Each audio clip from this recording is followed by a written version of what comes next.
Bendito el nombre del Señor. Bien, vamos a continuar a este punto, siguiendo con la temática que hemos abordado durante todo este tiempo. Amén. Y vamos a irnos directamente a la palabra del Señor y vamos a irnos a Job capítulo 1, versículo 1 al 5. Amén. Libro de Job, capítulo 1, versículo del 1 al 5. Vamos a leer lo que nos tiene la palabra del Señor para esta noche y para este día. Dice de esta manera, en el nombre del Padre, del Hijo y en la comunión del Espíritu Santo. Hubo en tierra de Uz un varón llamado Job, y era este hombre perfecto y recto, temeroso de Dios y apartado del mal. Y le nacieron 7 hijos y 3 hijas. Su hacienda era 7,000 ovejas, 3,000 camellos, 500 yuntas de bueyes, 500 asnas y muchísimos criados, y era aquel varón más grande que todos los orientales. E iban sus hijas e hijos y hacían banquetes en sus casas, cada uno en su día, y enviaba a llamar a sus 3 hermanas para que comiesen y bebiesen con ellos. Y acontecía que habiendo pasado el turno, los días del convite, Job enviaba y los santificaba y se levantaba de mañana y ofrecía holocausto conforme al número de todos ellos, porque decía Job, quizás habrán pecado mis hijos y habrán blasfemado contra Dios en sus corazones. De esta manera hacía todos los días. Señor, bendice tu palabra en medio de nosotros. Nos presentamos delante de ti, Señor, con los corazones y nuestras mentes preparadas para ser instruidos por tu Espíritu Santo.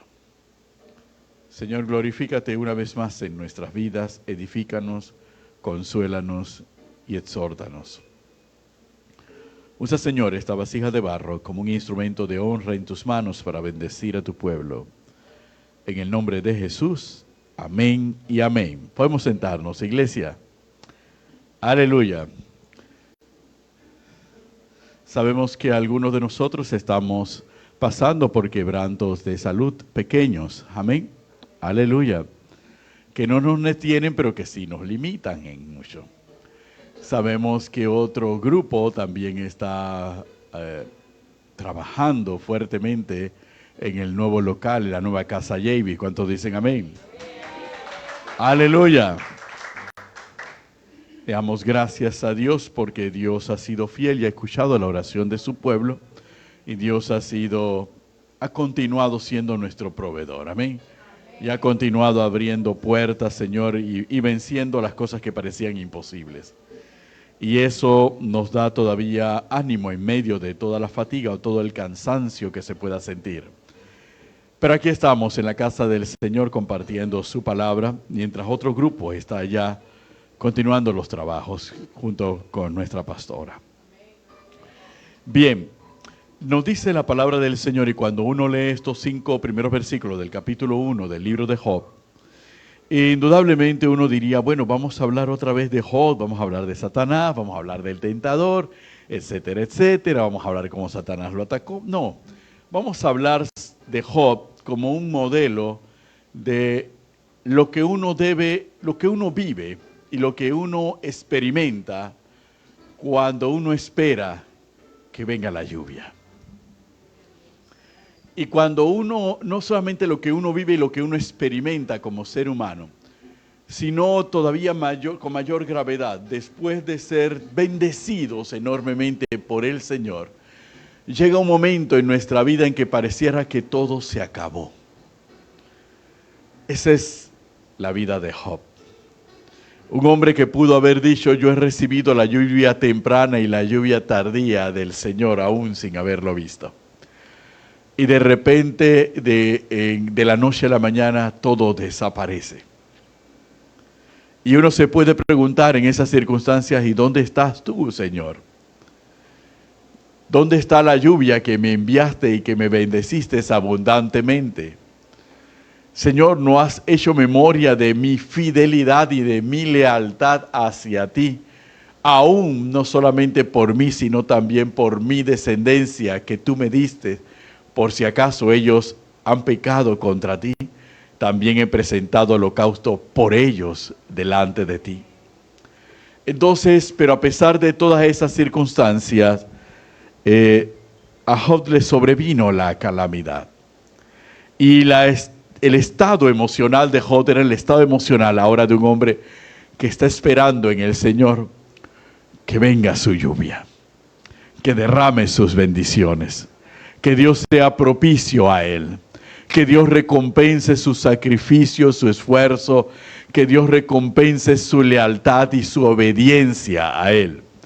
Ese es el Job, un hombre que sin merecerlo está atravesando por una situación difícil, como seguramente muchos de los que estamos aquí en algún momento de nuestra vida hemos pasado por situaciones difíciles que sabemos que no las merecemos, pero igual las estamos viviendo.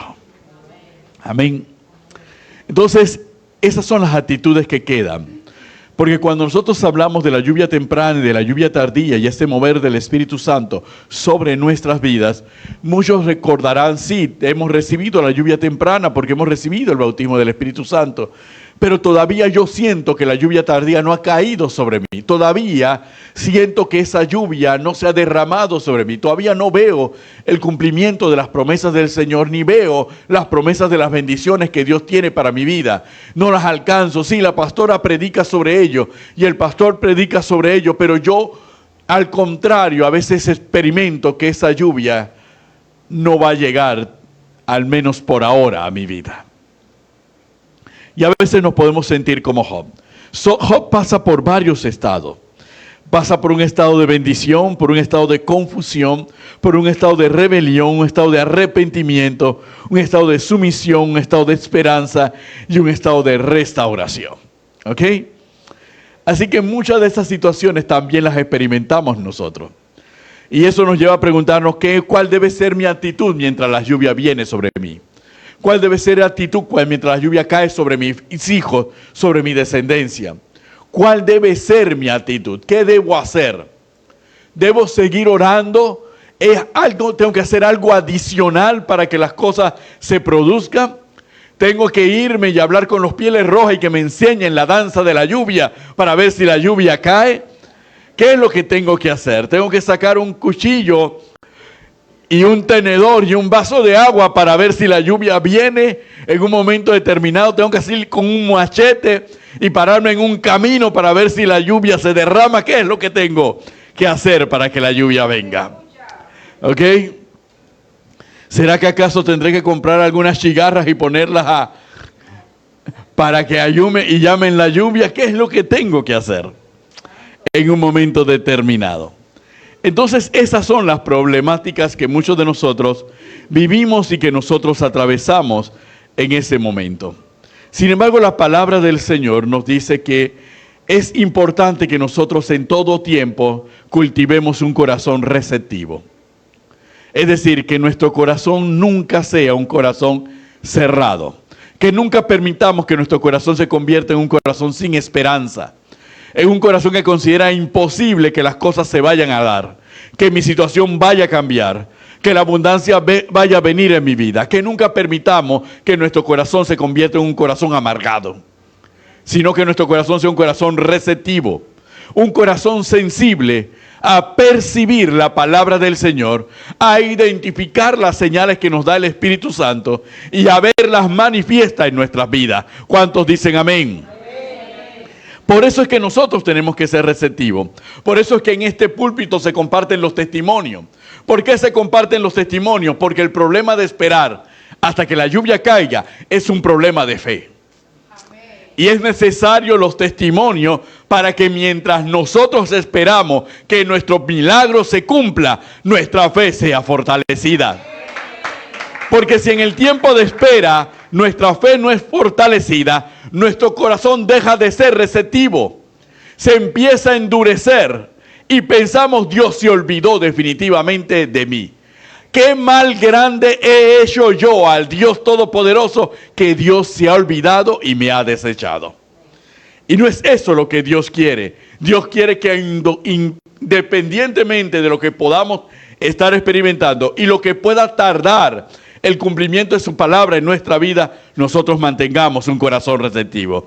Nosotros mantengamos la esperanza. Nosotros mantengamos y cultivemos la fe en nuestros corazones. ¿Cuántos dicen amén? Por eso es que tenemos que esperar con paciencia. Y por eso es que tenemos que prepararnos para la cosecha. Es interesante la naturaleza de prepararnos para la cosecha, ese último punto. El prepararnos para la cosecha, ¿pero qué cosecha? Se preguntará uno. Pero muchas veces es como aquella anciana que está esperando que regrese su hijo, que se fue de viaje a estudiar. Y todos los días esa anciana limpia la sala, limpia la casa, y lava las cortinas y barre el patio porque ella está esperando que su hijo regrese. Y todas las semanas y todos los días ella está realizando lo mismo hasta que llega el día en que su hijo regresa. Pero ¿por qué ella hacía todas estas cosas? No podía simplemente escribirle para saber cuándo es que vas a venir. No, pero es que ella se estaba preparando para el momento de la cosecha. Ella no quería que eso lo agarrara desprevenida. Y es lo que nosotros tenemos que hacer mientras esperamos que esa lluvia tardía y esa lluvia temprana caigan sobre nuestras vidas. Tenemos que prepararnos. Y prepararnos no significa decir voy a tomar un curso, voy a buscar un seminario para ver qué ministerio está dando un curso de espera de la lluvia temprana y de la lluvia tardía. No hablamos de esa preparación. Hablamos de una preparación espiritual. Hablamos de mantenernos firmes en la oración. Hablamos de mantenernos firmes leyendo la palabra del Señor. Hablamos de servir en la casa del Señor. Servir a lo que el Señor nos ha llamado. Esa es la preparación que nosotros tenemos que tener. Cuando la hermana Neri hablaba de Mateo y hablaba de esa parábola de los talentos y hacía referencia a todo ello, en los diligentes se ve la preparación. Ellos no sabían cuándo iba a regresar el Señor. Ellos no sabían en qué momento iban a regresar. Pero lo que ellos sí sabían es que le había confiado un encargo y le había dado una responsabilidad. Y que ellos tenían que prepararse porque en cualquier momento Él vendría. Y si Él vendría, Él iba a pedir cuentas de lo que Él le había entregado. Así que ellos tenían que actuar con diligencia mientras aguardaban la venida del Señor. Ellos no hicieron como el otro que tomó y lo enterró. Él no se preparó, ahí no hay preparación. El que enterró nunca se preparó, simplemente escondió lo que se le dio a ver cuándo aparece y no importa cuándo aparezca, lo de él está bien enterradito. Pero nosotros no podemos prepararnos de esa manera. Eso significa que nosotros tenemos que ser diligentes con lo que Dios nos ha entregado en este momento. Hasta ahora tenemos que ser diligentes. Tenemos que seguir esforzándonos en lo que Él nos ha dado. Tenemos que seguir trabajando en lo que Él ya nos ha señalado. Para que cuando Él regrese nos encuentre a nosotros siendo diligentes. Y entonces diga, ¿cómo no voy a enviar mi lluvia sobre esta persona? ¿Cuántos dicen amén? Bendito el nombre del Señor. Aleluya. Porque es necesario que esto lo comprendamos para poder entonces saber cómo debemos actuar. Porque una de las situaciones a las que nos hemos enfrentado todos en la vida es precisamente cuando nos dan las palabras de Dios y nos dan las promesas. Y todos queremos que sea ya. Es más, pero recibimos la palabra a Palacio, el siguiente culto hasta nos bañamos y nos peinamos, porque decimos, este es el día que voy a recibir mi milagro. Sí, porque lo queremos inmediato. Y llega ese domingo y no recibimos el milagro. Y el siguiente domingo, bueno, no nos bañamos de pie a cabeza, nos bañamos del cuello para abajo. Entonces, ¿por qué? Porque el ser humano es así. Cuando las cosas no se dan conforme a nuestras expectativas, entonces empezamos a perder la fe. Margela, empezamos a menguar. Empezamos a olvidarnos de las cosas. ¿Y ustedes piensan que esto es solamente de los que estamos aquí? No, eso también ocurrió con los apóstoles en su momento. El Evangelio de Juan, hacia los capítulos finales del Evangelio de Juan, nos narra una escena de que cuando estaban todos los apóstoles reunidos, aguardando al Señor, Pedro dijo, voy a ir a pescar. Y todos se levantaron la mano y que vamos a pescar contigo. Volvieron a lo que habían hecho antes de conocer al Señor. Se volvieron a la barca física, se volvieron a las mismas redes y se fueron directamente a pescar. A tal punto se volvieron atrás que muchos de ellos se quitaron la ropa como era costumbre entre los pescadores, porque el sol golpeaba y para tener más facilidad para manejar las redes.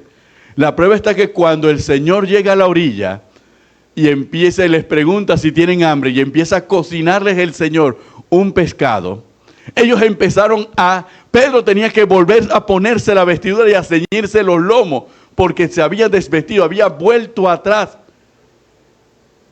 y el que se tiró primero del agua fue Juan, no fue Pedro.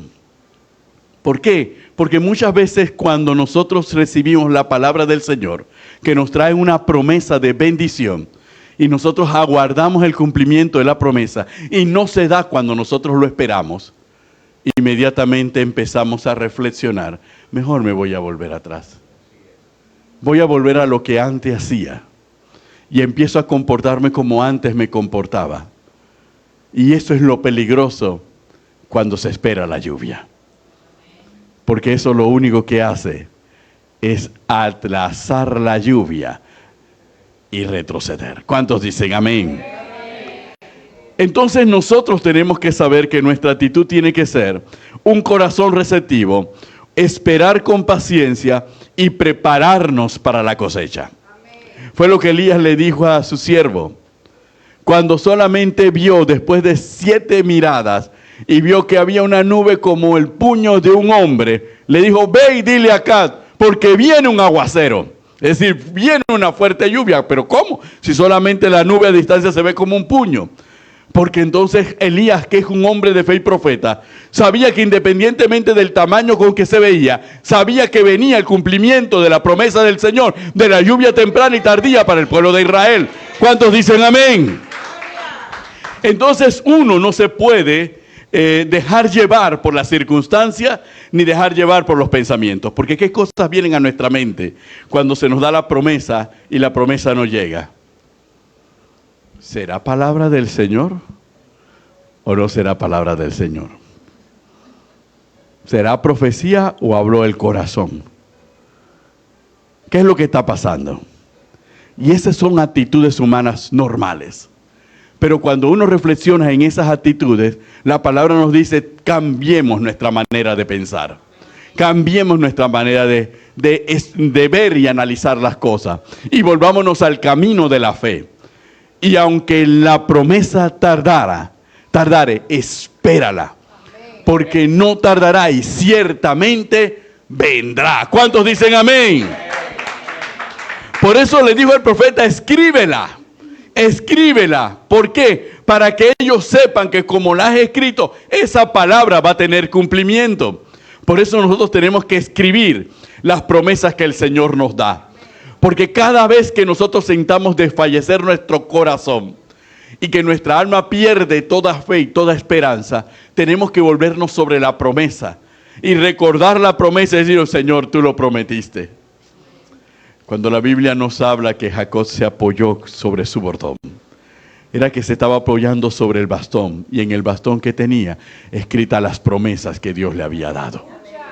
No importaba lo que él vivía en el desierto, no importaba lo que él estaba padeciendo en el desierto, no importaba que su hijo había desaparecido y él sentía que lo daba por muerto, él todavía se apoyaba sobre las promesas del Señor.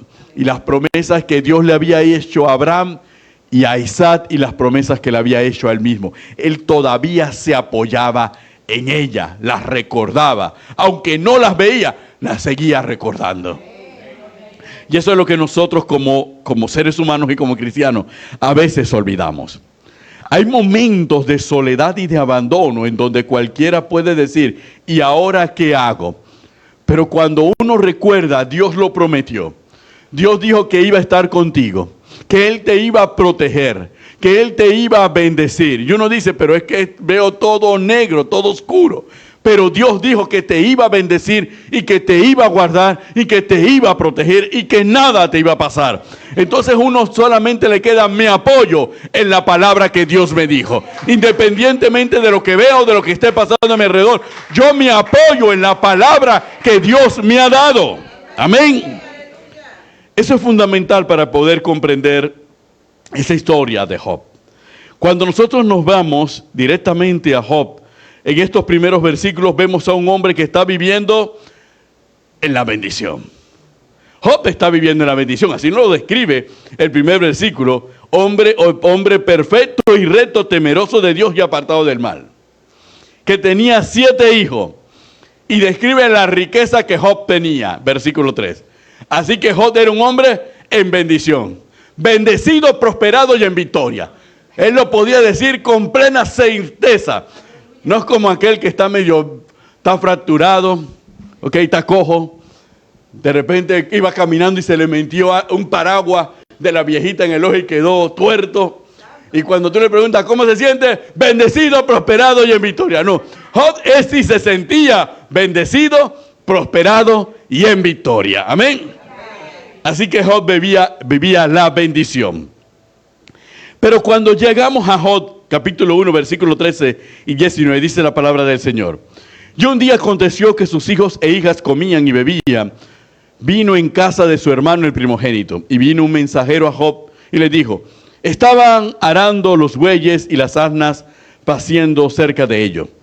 Y acometieron los sabeos y los tomaron y mataron a los criados a filo de espada.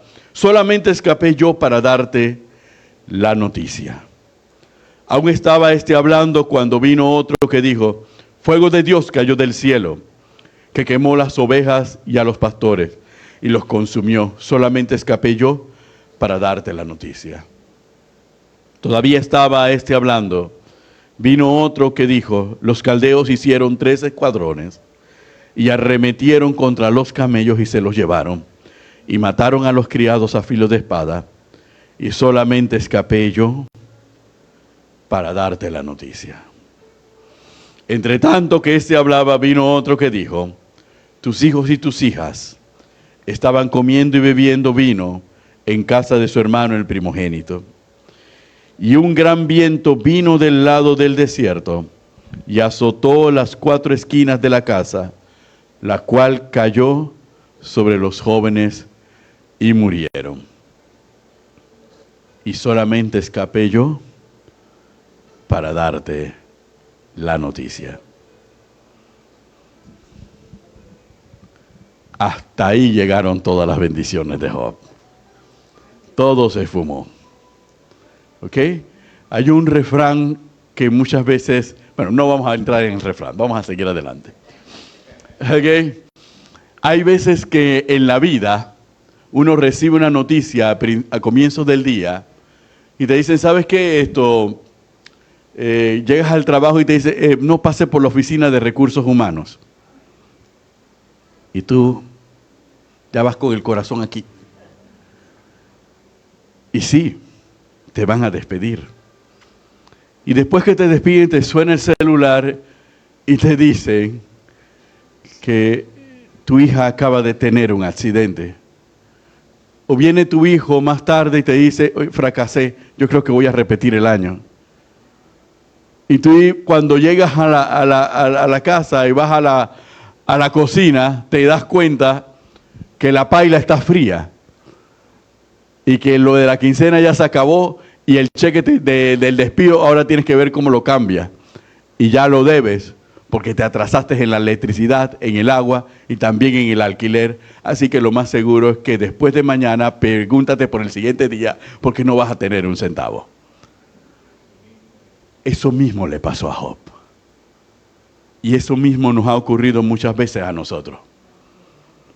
No que enfermó mi hija y después enfermó mi mamá y después enfermó mi esposo y después enfermé yo y volvimos nuevamente enfermé yo, etcétera, etcétera. Entonces le vienen a uno malas noticias una detrás de otra. Eso fue lo que vivió Job. Una noticia detrás de otra. Seguramente todos los que escucharon la historia detenidamente habrán dicho, yo creo que ese que dijo que yo solamente quedé para dar noticia, había que liquidarlo. Porque solamente ellos sobrevivieron para darle la mala noticia. ¿Okay? Así que esa era la tragedia.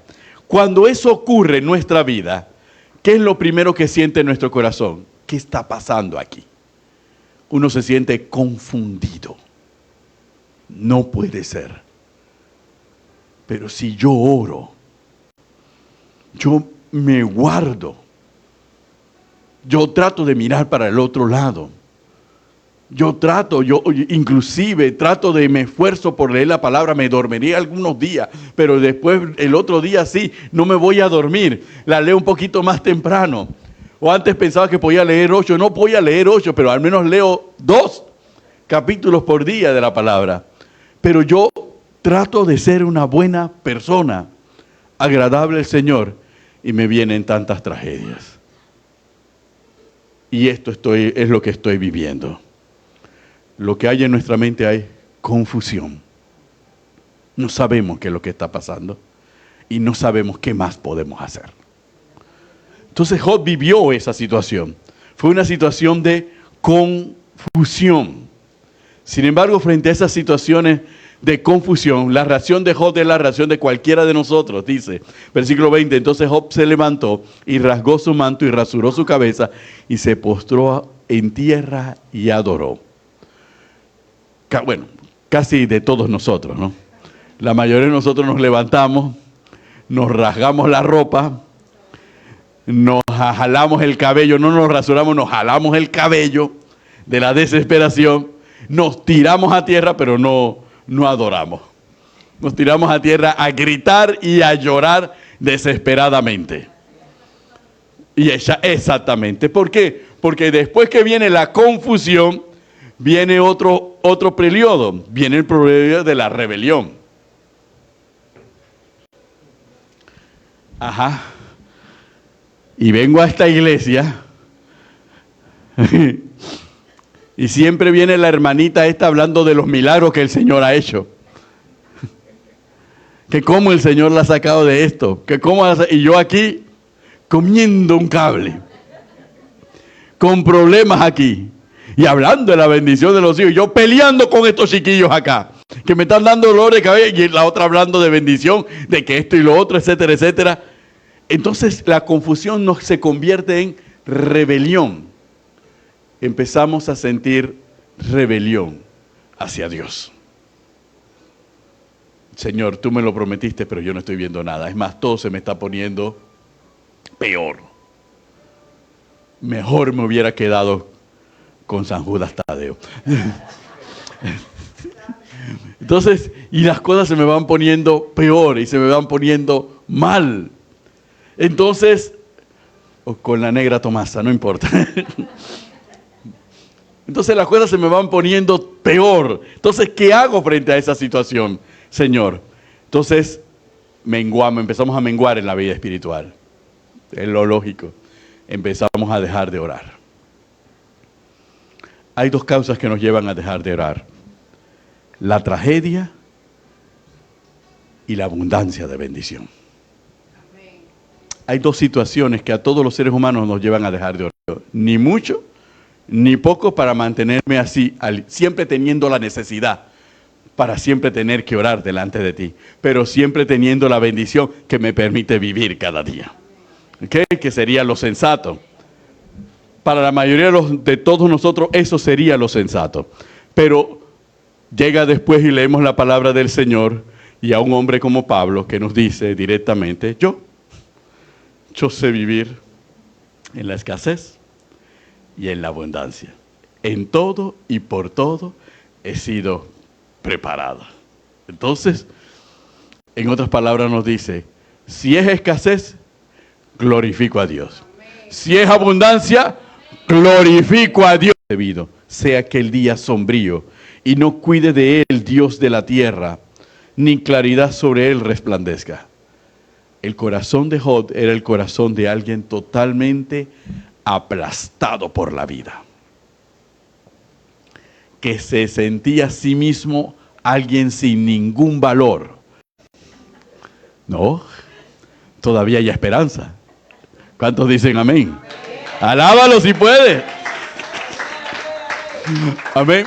Porque en realidad nosotros estamos aquí para vencer los límites que las circunstancias de la vida nos han impuesto y que nos hacen a nosotros desvalorizarnos, menospreciarnos. Y al llegar a ese punto, nos apartamos de la fe y de la esperanza de que nuestra vida puede cambiar, de que Dios puede bendecirnos sobreabundantemente. Le ponemos pero a la palabra profética de bendición sobre nuestra vida. Y no es así. Por eso es que Dios tiene que trabajar con las fortalezas de nuestra mente y con los argumentos que nosotros mismos construimos. Y que construimos no arbitrariamente, sino por una interpretación de una situación que nos ha llevado hasta ese punto. Y eso es lo que Job te estaba diciendo. ¿Sabes qué? Estoy totalmente. ¿Por qué? Porque cuando Job habla allí, ya no solo es que había perdido la riqueza y había perdido familia, sino que también había caído sobre él la enfermedad. Entonces, y estaba sentado en serio, reflexionando. No importa la etapa en la que nos encontremos, lo importante es ir superando las etapas hasta llegar a una etapa de restauración, que es el cumplimiento de la palabra del Señor. Porque al final Job pudo decir, de a oídas te conocía, pero ahora mis ojos te ven. Y hay algún denominador común. Cada vez que experimentamos una situación difícil, Yesubé y Maica, Dalis, cada vez que experimentamos una situación difícil y salimos de esa situación difícil, sentimos que conocemos más a Dios. Y aprendemos algo muy importante. A veces, mucho de la situación difícil fue nuestro corazón aferrado a hechos, circunstancias o personas, lo que nos hizo más doloroso la experiencia. Cuando salimos de la situación, aprendemos que a veces hay que soltar. ¿Cuántos dicen amén? Y que ese soltar tiene primero un carácter, y el más importante, espiritual, dentro de nosotros. No tiene un carácter físico, tiene un carácter espiritual. Es dentro de nosotros. Nuestros hijos le pertenecen a Dios. Nuestro matrimonio le pertenece a Dios. Nuestro negocio le pertenece al Señor. Nuestro trabajo le pertenece al Señor. Nosotros solamente somos aquellos a los que Él nos dio los talentos para administrarlo. Al final lo vamos a hacer lo más diligentemente posible, porque conocemos a nuestro Señor. Pero sabemos que nosotros no estamos aferrados a eso, sino que somos meros administradores. Eso es lo que se diferencia entre un administrador y un propietario. El administrador sabe que la silla no es de él, y como no es de él, la va a cuidar. Y la ley le dice, la ley de los hombres le dice, ¿cómo la tiene que cuidar? Con la diligencia de un buen padre de familia. Es decir, como si fuera tuya, pero sabiendo que no es tuya. Así la tienes que cuidar. El propietario sabe que la silla le pertenece. Y como el propietario sabe que la silla le pertenece, el propietario puede hacer con la silla lo que le da la gana. Porque él sabe que él no le tiene que dar cuenta a nadie de lo que él haga con la silla, porque la silla es de su propiedad. Así que si la silla es de mi propiedad, yo agarro la silla y si quiero, agarro una cuchilla y la empiezo a apuñalear. Y después empiezo a probar los pilotos que compré por ahí y empiezo a pintarla de colores, etcétera, etcétera. Y si no me gusta y ya me cansé de la silla, la agarro, la estrello y la tiro por el balcón. ¿Quién me va a decir algo? Yo soy el dueño de la silla. Pero el administrador no puede hacer eso. Porque el administrador le tiene que dar cuenta al propietario. Por eso vivamos la vida como administradores de todo lo que tenemos. Administradores de nuestro dinero, administradores de nuestro trabajo, administradores de nuestro negocio, administradores de nuestro matrimonio, administradores de nuestros hijos. Porque al final el propietario es Dios. Por eso cuando vivimos como administradores, tendremos a ser diligentes. Es más, el administrador no espera que su buena diligencia sea recompensada. Fíjense, no la espera. Por eso, nuestro Señor Jesucristo, cuando le enseñaba a los discípulos, le decía que cuando el Señor viene de trabajar, su siervo no le dice a su siervo, ven, siéntate y vamos a comer juntos, que no quiero comer solo. No, le dice su siervo cansado, le dice al siervo que está muy cansado, ven y sírveme a mí primero. Y después que me hayas servido y me hayas atendido a mí primero, después come y descansa tú. Y el siervo está cansado. Ahora, ¿cómo nosotros nos damos cuenta que nosotros somos siervos del Señor y no dueños y amos del Señor? Estoy cansado. Llego a la casa. No voy a orar porque estoy muy cansado. Perdón. Podemos estar muy cansados. Pero si somos siervos, primero tenemos que atender a nuestro Señor. Y después pensamos en nosotros. Pero ¿qué es lo que? Pero miren, y tal vez a muchos le ha ocurrido. Estoy bien cansado, pero cuando llego, ahí viene mi nietecita, tengo energía para mi nietecita. Y después, mi hija, tengo energía para mi hija. Y después, bueno, hay una cosa que hay mal en la casa, voy a arreglarla. Listo, y luego me acuesto. A todos nos ha pasado, venimos del trabajo, primero atendemos cualquier cantidad de cosas, que si el perro, que si el gato, que si esto, que si lo otro, que si esto, preparo la comida para el lonche para mañana, etcétera, etcétera, Después cuando ya termino todo, ay, ahora sí me puedo sentar y tomarme un vaso de agua. Ay, te sientas, te tomas un vaso de agua y te arreglas y vas a acostarte y bueno, y ya te faltó lo más importante, atender a tu Señor. Y el Señor esperando. Entonces, el Señor nos dice, no. Él y ella piensan que ellos son los amos y que el siervo de ellos soy yo.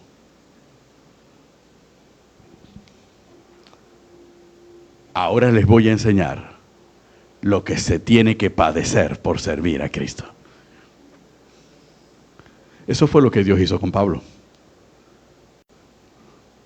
Le tuvo que enseñar lo que realmente es padecer por servir a Cristo. ¿Por qué? Porque a veces no podemos comprender por nuestros propios métodos que somos siervos del Señor, meros administradores, y que no nos va a dar ninguna recompensa. Hay una parte de la Biblia, del Evangelio, que es la más golpeante y chocante, la que destruye totalmente la doctrina de la prosperidad. Cuando hayamos hecho lo que nuestro Señor nos ha mandado, siervos inútiles somos, porque hicimos lo que nuestro Señor nos mandó. Y esa es una de las frases más chocantes en una época de prosperidad y de consumismo que hay en la palabra del Señor. Porque como que siervos inútiles, si hemos hecho lo que nos ha mandado. Así es como nosotros tenemos que sentirnos delante de la presencia de Dios como siervos inútiles. Porque en el momento en que nos sintamos como los más útiles del Señor, en ese momento dejamos de ser siervos y nos convertimos en amos del Señor. Que el Señor tiene que hacer lo que nosotros querramos. Que el Señor tiene que darnos lo que nosotros le pedimos. Que el Señor tiene que protegernos porque Él tiene, y Él tiene, y Él tiene, y Él tiene, y Él tiene. Y no es así. Entonces Dios cierra el cielo. Hasta que nosotros reconozcamos que Él es el Señor. Y nosotros los siervos. ¿Cuántos dicen amén? ¡Aleluya! Bien, de esta manera terminamos esta enseñanza de miércoles. ¡Aleluya! La reflexión que tenemos que hacer, ¿cómo nosotros podemos aplicar? ¿Cómo podemos confiar en Dios cuando los tiempos son difíciles? ¿Qué tenemos que hacer para confiar en Dios cuando los tiempos son difíciles? Tenemos que seguir adorándole. Tenemos que seguir alabándole. Mientras más duros sean los tiempos, mientras más difíciles sean las pruebas, más tenemos que adorar a Dios. Más tenemos que alabar su nombre.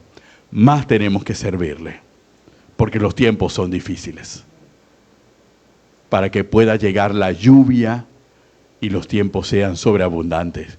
Y cuando llegue la sobreabundancia, entonces tenemos que seguir alabando a Dios, tenemos que seguir adorándole, tenemos que seguir escudriñando de su palabra y tenemos que seguir buscando su rostro. Y no importa cuál sea la circunstancia, ese es nuestro deber mientras estemos aquí en esta tierra. Para poder gozar de una prosperidad eterna en los cielos, tenemos que aprender a vivir los tiempos difíciles aquí en la tierra. Por eso Pablo escribió en la carta a los romanos, porque yo sé que esta breve aflicción es pasajera y no se comparará con la gloria eterna que en nosotros se ha de manifestar. Entonces es mejor soportar un tiempo de aflicción, 80 años, 90 años, 100 años, 120 años, es mejor soportarnos porque eso nos garantiza un tiempo de prosperidad en la presencia del Señor por toda la eternidad. Así que no se puede comparar. Para nosotros es una vida, pero para Dios simplemente es un segundo comparado con la eternidad que Él tiene reservada para nosotros. ¿Ok? Eso para muchos de nosotros que decimos es que no hay mal que dure 100 años ni cuerpo que lo resista. ¿Ok? Entonces la palabra nos enseña totalmente lo contrario. ¿Cuántos dicen amén? Vamos a ponernos de pie, vamos a orar para cerrar este servicio. Amén. Señor y Dios Padre Todopoderoso, alabamos y glorificamos tu nombre. Te damos gracias por tu palabra. Señor, tú conoces la etapa en la que cada uno de nosotros nos encontramos. Habrá quienes están en la etapa de la restauración, pero habrá algunos que están en la etapa de arrepentimiento. Tal vez hay algunos que están en la etapa de confusión. O habrá otros que están en la etapa de bendición y otros en la etapa de rebeldía. Señor, obra en nuestras vidas. Obra con poder. Oh Dios, fortalécenos en fe para que podamos recibir esa lluvia temprana y esa lluvia tardía. Señor, ¿por cuánto tiempo Elías cerró los cielos por su palabra? Porque tú le diste poder y autoridad para que así actuase. ¿En qué momento fueron esos cielos abiertos, Señor? ¿Cuánto se tuvo que vivir y experimentar la sequía en la tierra? El hambre, la muerte, la desnutrición, la enfermedad, la desolación. Muchos emigraron, Señor, de sus pueblos y lo perdieron todos y tuvieron que regresar. Señor, es maravilloso porque la historia de Elías y de Eliseo nos cuenta todas esas situaciones. Oh Padre, nos cuenta los milagros que hicieron y cómo aún esos milagros también murieron, como el de aquella mujer que no podía tener hijos y lo tuvo, Señor. Y pasado el tiempo el niño enferma y el niño muere. ¿Y cómo va esa mujer a reclamar al profeta? Y el profeta va sorprendido, porque ciertamente tú le diste una bendición y le diste el cumplimiento de una promesa. Pero ella sabía por fe que tú tenías el poder, Señor, de resucitar esa promesa, Señor, nuevamente. Señor, muchos de nosotros necesitamos que ese poder se manifieste en nuestra vida y resucite nuestros sueños. Resucite la esperanza de nuestra vida, Señor. Resucite la esperanza que teníamos, Señor, en lo que tú ibas a obrar en nosotros.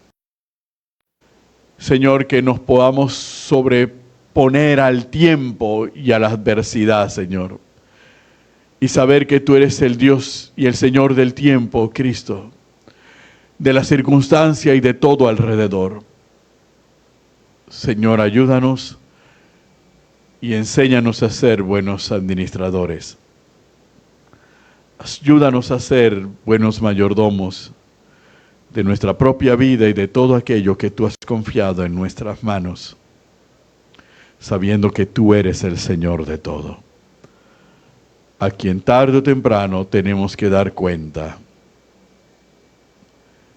y presentar nuestro informe de lo que hemos logrado y de lo que hemos hecho con la bendición que nos has dado.